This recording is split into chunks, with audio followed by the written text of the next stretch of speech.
everyone. Glad to be a part of this forum. Gaurav Helaiya from IBM. Been focusing on metals for last 18 years. So I'm here to talk about connected metals enterprise given by IoT and IBM Watson. In fact, very recently we have announced a partnership with SAP on embedding IBM Watson AI technologies on BTP platform. So I want to talk more about how do we get all these AI-based solutions beyond S4. A bit about IBM. We operate across various metals mining, strategy, digitalization, and of late focusing more on AI-led technologies. This is our SAP Continuum. As you can see, we have been working for more than 2 decades with SAP in various technologies, and we start right from the initiation stage where we talk about how to get our clients together, what do they need. We have recently engaged with a lot of clients in India, and the idea here is we not only talk about implementations, but how to initiate your implementations, how to get beyond certain stages and then embed technologies. So this picture mainly depicts the stage of various entities, various metals mining companies. Hello, can you hear me? Okay. So various metals and mining companies across the world. A lot of companies are having a legacy ECC as core and looking forward to how to embark on the journey of S4. Now, if we talk specifically about ECC, there were a lot of solutions based out of LOVC, APO and all, which have now moved into what you see out here as a digital core. And this digital core helps you get your transactional systems up. So we do have solutions on the digital core, which is our impact solution. And this impact solution, I have put a demo across our booth, so please do visit us.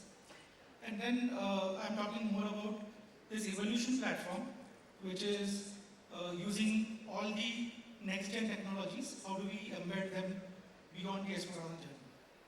So this we call as the evolution platform. This is in partnership with SAP. And we have various clients, various stages of engagement where we are discussing as to what to do beyond S4, how to get your operational efficiencies up, how to manage your assets well, how to get your customer alignments done. So a lot of technologies are available within the IBM stack, but I'll specifically talk about Watson and a few use cases about AI. So just imagine, for more than 2-3 decades, all the major companies out here have been operating kind of collating data through various sources. You do have your MES systems, you do have your traditional data storage systems, lot of on-prem, lot of things now moving on to cloud. There is a lot of structured data, right? Which is, call about a sale order or a purchase order or any of these scenarios. But there is a lot of data available within your data sets focused on unstructured data. So by unstructured data, I mean your operator logs. A lot of operators, are the best in class operators, but they make their notes in logbooks which are not traditionally digitalized, right? So how do we read that data? How to incorporate that data and give you the best in class edge over your competition? You own your own success. So what we do here is not only put the structured data into usage, but also identify ways of these new technologies to put unstructured data and kind of merge both of these and give you the next in class experience. So we have achieved this through what we call as intelligent workflows. Intelligent workflow basically is a set of processes which utilizes your process data, IoT and AI to continuously improve itself. So this is like we are building an assisted uh, assistant brain, which helps you to take all your data, ingest all your data, and then put it into action and get you benefits. So what kind of benefits do we get? Real-time global monitoring, productivity improvements, quality improvements, equipment uptime, cost. There are huge cost pressures. We are all expanding big time in India. We are looking at targets of doubling our capacities in next 5 years. So you would definitely need a lot of cash flows. Where do you generate these cash flows from? So this is one of the key areas of monetizing your data. You are holding assets in form of your data, and how do you monetize that data, which can help you improve your efficiency? So imagine if you have a blast furnace, which is a 3 million ton blast furnace, and if you can bring about even 1% improvement, which translates into a multi-million kind of a change in your operating cash flows. So all these technologies play a big role, and I'll talk about how we have done this for a few of our clients.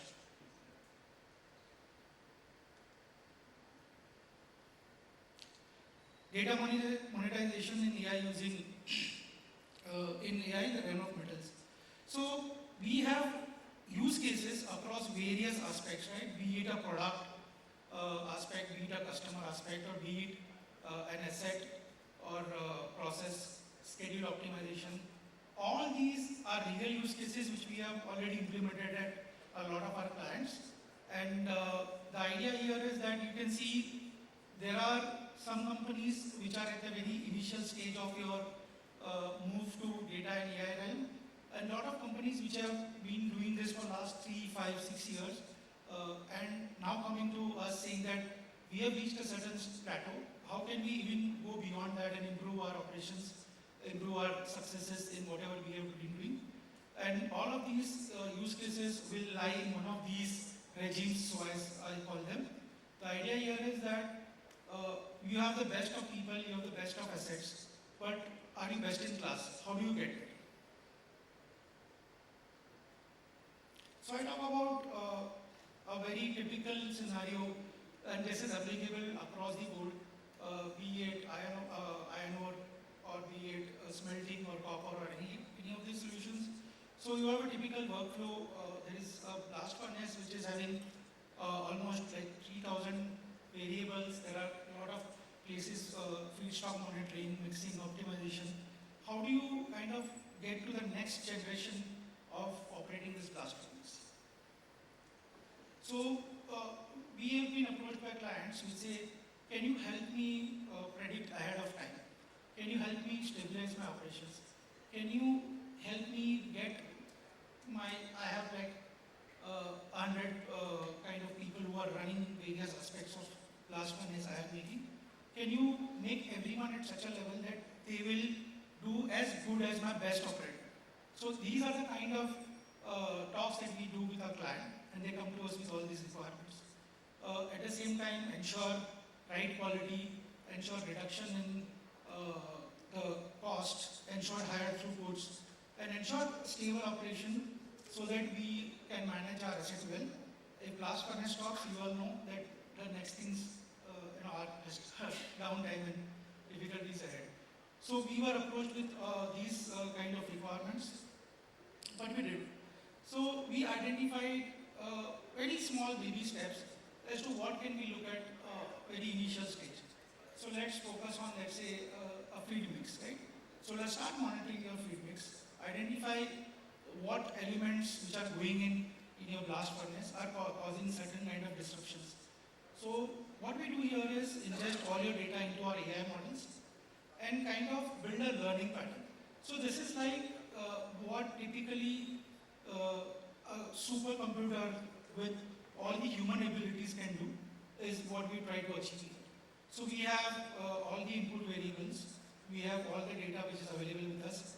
We build models which ingest and identify a set of solutions which target the operating kind of parameters, outputs of the blast furnace, and identify what will happen ahead of time. So we have models like machine learning which help to ingest the data and identify the outputs. We have also put process controls in places. So all of these help you get the user assisted operations. So idea is not to replace the user who is already at his best. The idea is what can I give to the operator which is not able to see through from his desk, that hey, there is going to be a certain composition change which will impact your temperatures, which will impact your process conditions. Can I tell them ahead of time? So this is kind of prediction which we bring to the table through all these models. So they have all the data insights available through these models to identify well ahead in time. So when we started this, we would typically be able to predict, let's say, 2 to 3 hours in time. Now, with one of our clients, we are even able to achieve prediction of 8 hours ahead of time, and with a very high accuracy. So the business output is optimum throughput of hot metal, operating life of the blast furnace. So your next downtime is going to be slightly longer than what it used to be. Control over the composition. One of the key parameters is the better the target quality you achieve of your hot metal, the more and more downstream processing you can improve, right? And then very targeted set of kind of parameters, like can I reduce my coke injection rate? Coke rates are going high. How do I target to reduce? So all these models come together. We have like different 8 to 10 different kind of models. Some of them do temperature prediction, some of them do composition prediction, some of them give suggestions about having a better feed mix in your operation. So all these come together and give you an excellent experience to the operator. And then these are all scalable models. So you have 1 or 2, 3 different blast furnaces, some pretty new, some old, and we do it on the most difficult one and then take it to the next gen ones so that it gives you even superior experiences. Then another example out here, we have done a lot of research. IBM is a research company backed by more than 10,000 patents every year, and we have a big research wing which helps us, the consulting teams, to kind of go to the nth level of any physical equation and understand how can we do things which were previously unimagined. So taking an example of alloy discovery. So we all know that alloy is made up of XYZ elements, all in different mixtures which give you the kind of properties that we've been looking at.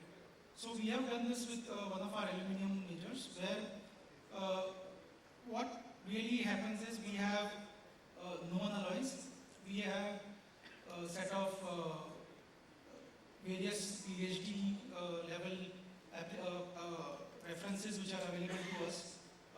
You would have own labs which you are trying to develop new alloys. So with all these inputs, we try to accelerate the whole journey of alloy discovery, identify new metals faster, and do that research in that space which was previously unknown. So the idea here is that you don't keep doing experiments to identify the best alloy, but accelerate your entire time to find out the new alloy so that we can settle this thing faster. Now, one key aspect here is that what all kind of data can we ingest? So we have ingested like 50 million research papers, and these can be in handwritten formats or these can be in digital formats, which eventually help us to get all the data points across. And then after this data is ingested, and some of this, as I mentioned previously, could be structured, could be unstructured, some of them are just graphs. So all these data are ingested. We have to teach the model as to what a typical metallurgist does, and then the system kind of helps you with identification of, hey, this is a white spot, white zone where we have not done anything before. These were failed experiments, these were successful experiments, and all these data points are then correlated together to kind of give you spaces where you can do your research. It can go to the next level of, even setting up a dry lab, which can help you perform such experiments, and then using those experiments, you can, in a digital format, get your output, and then only attempt getting them in the physical world. So all this have been already kind of done with one of the major aluminum makers. So the whole idea is you have asset managers, you have sales people, you have supply chain planning people. Give them the right tools and the set of data, all starting with SAP and level 1, level 2 data. Get them onto a common platform like BTP on cloud. And then you have a lot of open source solutions which can be embedded into BTP. We do have a lot of point of views getting developed in close collaboration with SAP and IBM about how to achieve all these various aspects of use cases. So eventually what you get to do is reduce your time to market. Right? If there is a new specific requirement which comes from a client that, hey, I want to have carbon in a specific range, can you get this thing done? So we can, even before actually producing that, kind of ideate and get you a solution which helps you to get this thing faster to the market. So overall, there is a huge impact in the way you operate. These are just few examples of what all work we have done in this space. But do reach out to me, Gaurav Helaiya from IBM, and I can get you connected with our data science teams, with our research teams, which help you to solve your challenges from the core to the next jump. So that's all from my side. Thank you so much. Any questions?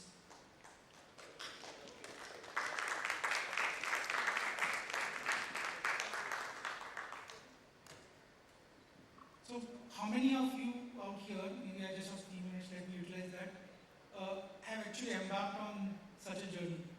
And what are typical challenges that you face? I have seen people from, say, JSW, anything that you want to share? Maybe someone can get a mic to help. Level 2 integration. Typically in the steel industry, we have this level 2 systems. Not all of them integrating that, right, in terms of. So yeah, I can't hear you. But saying the level 2 integration, right? Typically in the steel industry, you see a lot of level 2 systems, the MES systems, right? And that part of it, that getting seamlessly integrated, and then some of the things that you showed around digitalization, right? So how those pieces come together, there have been challenges around that. So things like advanced planning, if you see advanced planning scheduling part of it. So very relevant point here. A lot of our clients, they have level 2 systems which are on age-old technologies. They are not even allowed to expose it to the outer environment. So what we do out here is build a closed environment at the edge cluster, very close to your, be it the on-prem system where you're done. We can deploy these models. They are not necessarily on cloud, but we can bring it very close to your operating within a closed environment. Our offering here takes care of security, takes care of integration, takes care of all the learning required to get the solutions right. So definitely this is one of the aspects that we work very closely with the client. Depending on the use case, some of the use cases are having very minimal data ingestion from level 1s and 2s, which then we take it through MES. Some of the applications need hot data. So for example, the blast furnace case here, we have to put it into entirely closed environment for our client, where we only do the training part of the data. We don't even actually look at your data unless it's absolutely necessary to understand what's happening there. We work very closely with your teams on ground who have been managing your systems, understand the state of the affairs of the systems, and then get these things in place. So that's how we approach the problem. So thanks, and glad to be a part of this forum. Thank you everyone.